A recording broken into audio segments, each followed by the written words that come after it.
వీక్షక మహాశయులందరికీ నమస్కారం. మరొకసారి మీ కృష్ణ విఠల్ మీ ముందు మరొక మంచి వీడియోతో రాబోతున్నాను. నమస్సుమాన్ని తెలియజేస్తూ సరస్వతీ ప్రార్థన మనం పాఠశాలలోనే కాదు, ఇంట్లోనే కాదు, ఒక దుకాణంలోనే కాదు, ఏ ప్రదేశంలో ఉన్నా సరే సరస్వతి అనగానే ఆవిడ మనకి సౌభాగ్యాన్ని, ఆనందాన్ని, విద్యని, ఆరోగ్యాన్ని అన్నిటినీ కూడా వసగేటువంటి మాతగా మనం భావించాలి.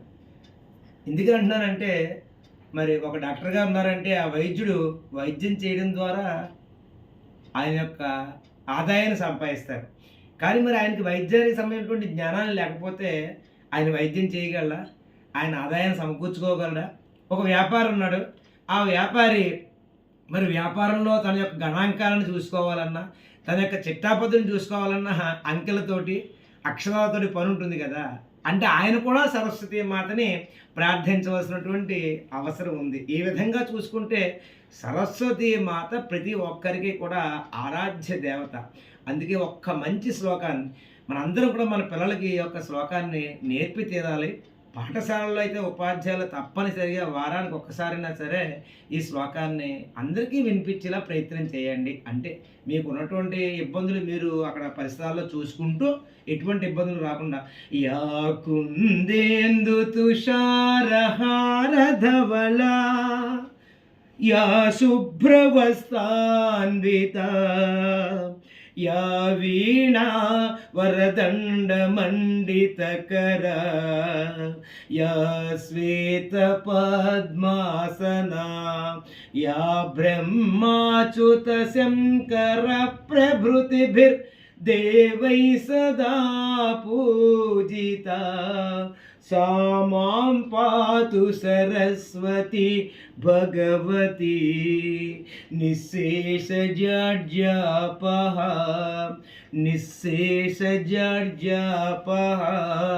సరస్వతి మాత మనలో ఉన్నటువంటి అజ్ఞాన తిమిరాలని, అజ్ఞాన అంధకారాన్ని తొలగించి సుజ్ఞానం వైపు, మంచి జ్ఞానం వైపు మనల్ని నడిపించేటువంటి దేవతగా మనం అమ్మని ప్రార్థించాలి. మరి ఈ సందర్భంలో మనం ఈ వీడియోలో ఏం చేద్దామంటే కొద్దిగా మంచి మంచి పాటలతో కూడినటువంటి వర్ణనని చేసుకుంటూ ముందుకు వెళ్దాం. మరి రామయ్య తండ్రి గురించి కూడా ఒక్క మాట మనం చెప్పుకుందాం. రామయ్య తండ్రి, ఓ రామయ్య తండ్రి, మా నోములన్నీ పండినాయి రామయ్య తండ్రి, మా స్వామి వంటే నువ్వేలే రామయ్య తండ్రి అని మనం కాకేసిన జగదభిరామ రఘుకుల సోమ శరణము నీయవయ్యా రామ కరుణను చూపవయ్యా అలాగన్నా.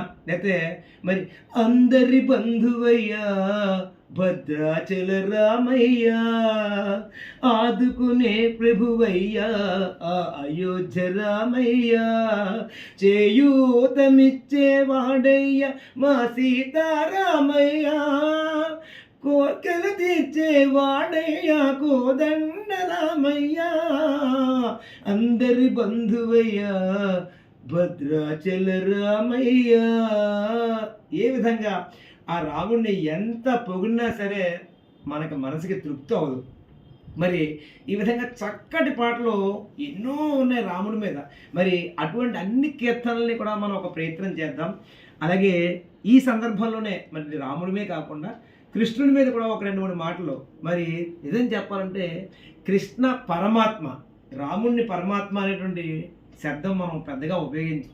కానీ కృష్ణుడికైతే పరమాత్మ అంటాం. అందుకే ఆయన్ని కృష్ణ భగవానుడు అన్న, రామ